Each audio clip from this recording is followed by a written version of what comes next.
This journey started in Mbita Town, just before sunrise. I didn't know exactly what to expect, but I knew it would be something worth remembering.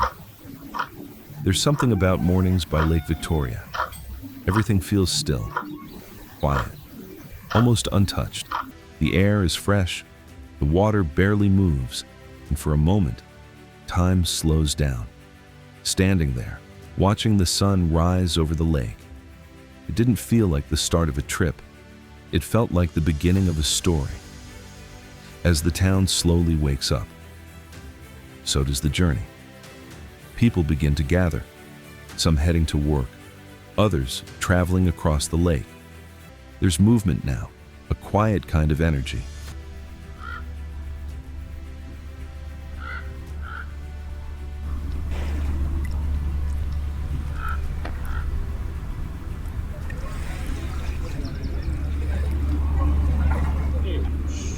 Views are mine.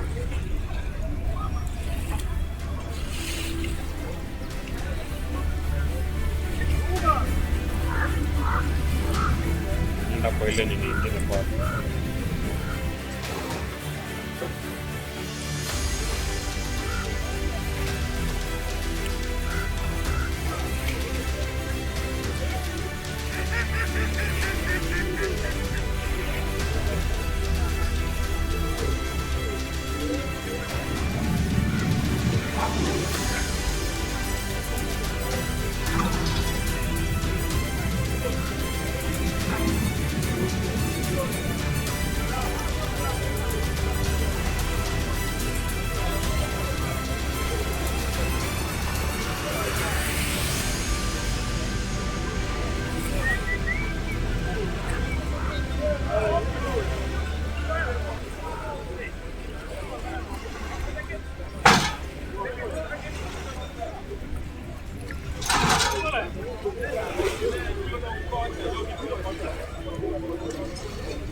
So guys, the other boat that is coming, that is on the horizon kule, is coming to park here. Inakuja kupaka hapa, alafu watu waende Mfangano, watu waende Migingo, the other islands.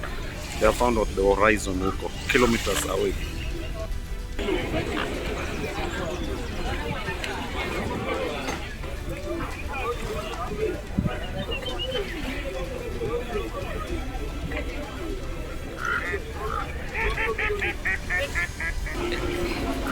Atego, that safari coming inakuja kupaka kule kwingine, alafu this one is MV Koome. Hii ndo tunangoja tupande tuelekeze to Mfangano Island. For the first time I want to use a waterbus, my friends. Noma sana, noma sana. So they are from visiting their friends, their relatives on the other side of the island. Uko.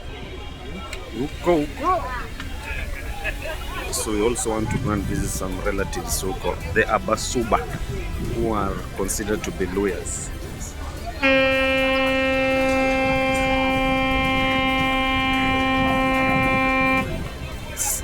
It's giving a warning, it's approaching, so prepare. Kama mko hapo karibu, mtoke, prepare yourselves. Kama mko karibu mtoke, hiyo ni ferry imebeba magari nini mizigo kutoka kule island the other side huko. So it's bringing it on the Homa Bay land.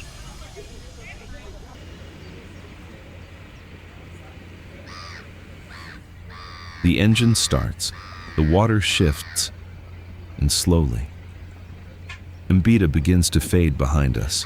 Out here, there's nothing but water, stretching further than you can see.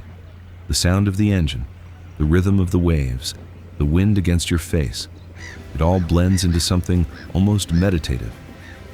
You don't rush moments like this, you just take them in.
And with every passing minute, you feel further away from where you started and closer to something new.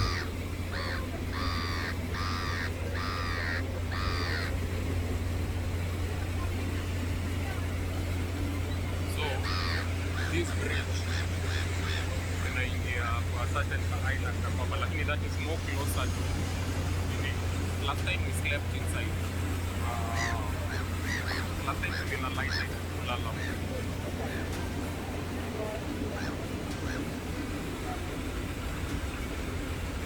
And actually Tomboya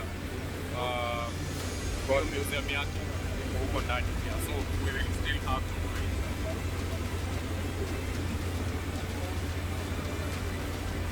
This place is so funny, like these people have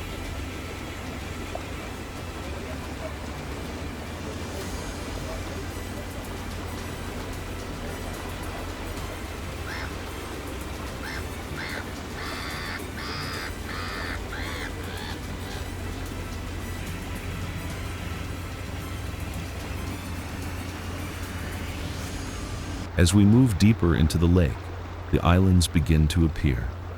Rusinga Island, standing quietly in the distance, and further ahead, Takawiri Island, each one carrying its own story, its own rhythm of life. From a distance, they seem still, but you know, there's life unfolding there, just like everywhere else.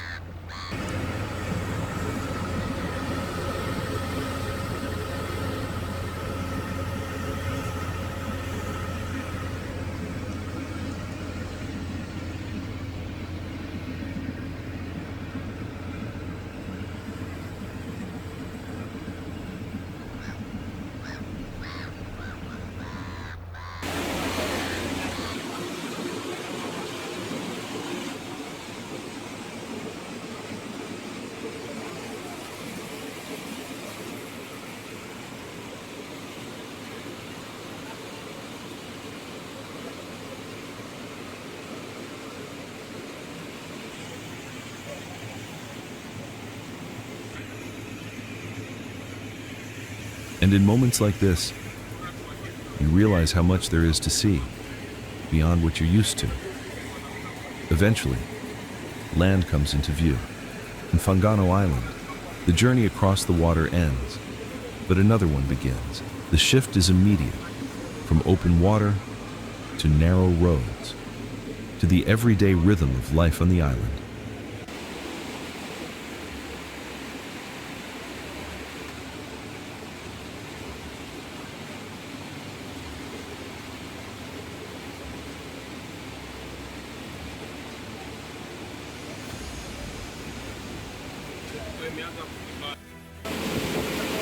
So guys, this is part of Mfangano Island. Mfangano. Tumetoka kule kilometers and kilometers of distance. We are in the middle of nowhere. But this is Mfangano. Yes. Yeah. The meaning of an island. Yes. You are independent and an island So I wonder, guys, how did this guy transport the stones at 7? Guys, this is amazing.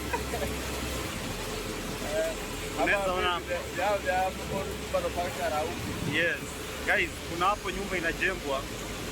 I don't know how this guy transported cement, building stones, and other materials, but he's on the island. So hii ni part of Mfangano Island, but we are going to the main island, as you can see. Hapo mbele ndio kuna main island. It is big, guys. Lake Victoria is big. Lake Victoria is so big. As I said earlier, here is just a fraction in Kenya. The biggest chunk of these waters is in Uganda. So you can imagine how big Lake Victoria is in Uganda. If I've been traveling on top of this water for the last 1 hour. but I'm not reaching the end. But the end is coming. The end is coming. Mfangano. From Mfangano, you're heading somewhere else. Keep it. Kuja na watoto hapa Kampuri Desemba. Oh, Wale SDA. watoto huko SDA. Kwa hivyo mnatoka main Tumetoka Main Island huko Kisi Island. o Kisi. Yeah. Kuna Kisi. Yeah. Kisi Town. O Kisi Town. Yeah. So you used this boat from Kisi. Tumetumia gari. Tumeacha Mbita. Okay. So we are using 2 means of transport, water transport. Towards Mfangano. Yeah. So you have a church at Mfangano. Yeah. Okay. So we are going to come there. So this your mode of transport every Saturday. Every Not Saturday. every Saturday. Every. This one just a come. We are going to come with the children from the other side. Okay. They come and explore different parts of the world. Okay. So guys, this is Mfangano, part of Mfangano. Mfangano Island, so big. They have electricity. Sijui walitoa big power. Because you can't tell me they have electricity. How? Guys, these guys are. They have their own power.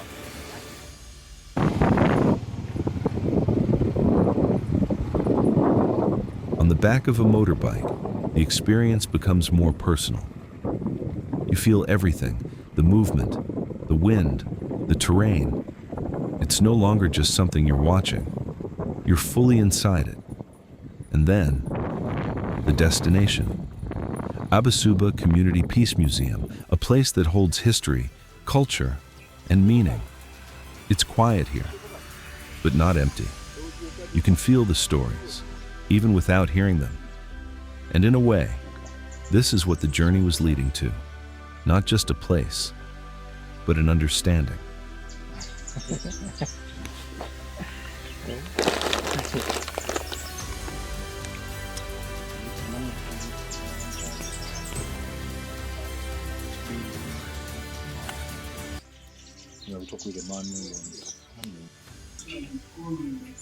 He went to Lukiko and held a meeting with the people of Lukiko and the parliament. Yeah?